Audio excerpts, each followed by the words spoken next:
Direktur Utama Bursa Efek Indonesia Iman Rahman mengumumkan mundur dari jabatannya pada konferensi pers di Jakarta Jumat 30 Januari 2026. Untuk sementara akan ditunjuk pelaksana tugas sampai Direktur Utama yang baru diangkat secara definitif.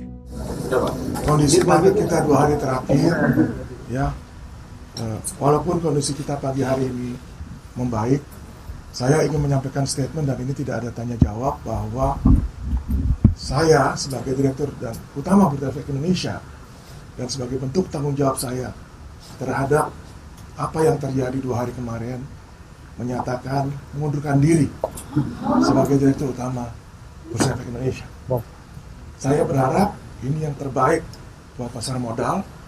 Semoga dengan pengunduran diri saya ini pasar modal kita jadi lebih baik. Pengumuman pengunduran diri itu terjadi dalam konteks longsornya indeks harga saham gabungan sedemikian parah dalam 2 hari terakhir.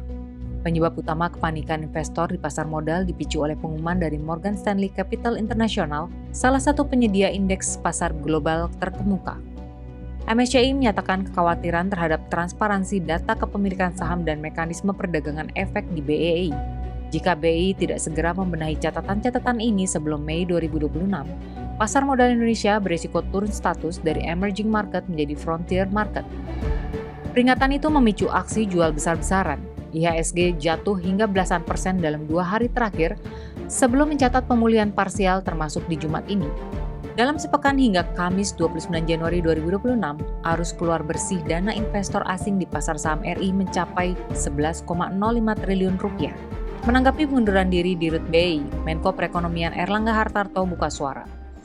Pemerintah akan memonitor bahwa kepengurusannya akan lebih memperhatikan tata kelola dan menjalankan roadmap yang sudah ada di dalam Undang-Undang P2K. Erlangga Hartarto menyebut fondasi ekonomi Indonesia masih kokoh. Terkait pemulihan bursa saham, Erlangga menyebut pemerintah sudah menyiapkan sejumlah langkah untuk mengatasinya, antara lain dengan melakukan demutualisasi bursa. Kemarin diumumkan bahwa demutualisasi bisa langsung dilakukan berproses di tahun ini.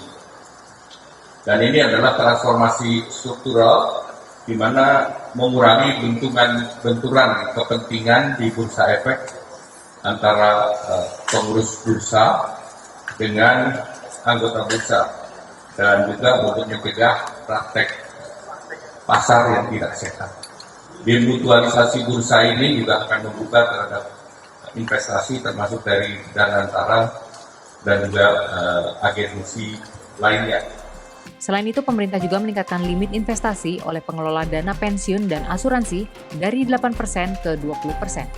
CEO Danantara Rosan Roslani juga mendorong peningkatan transparansi di bursa saham Indonesia.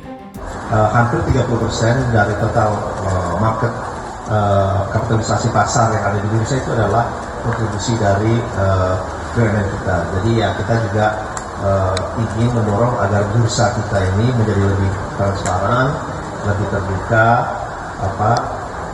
dan juga menjadi seperti yang disampaikan oleh Pak Menko selalu menjunjung tinggi tata kelola governance yang baik yang harus kita selalu tingkatkan secara terus-menerus.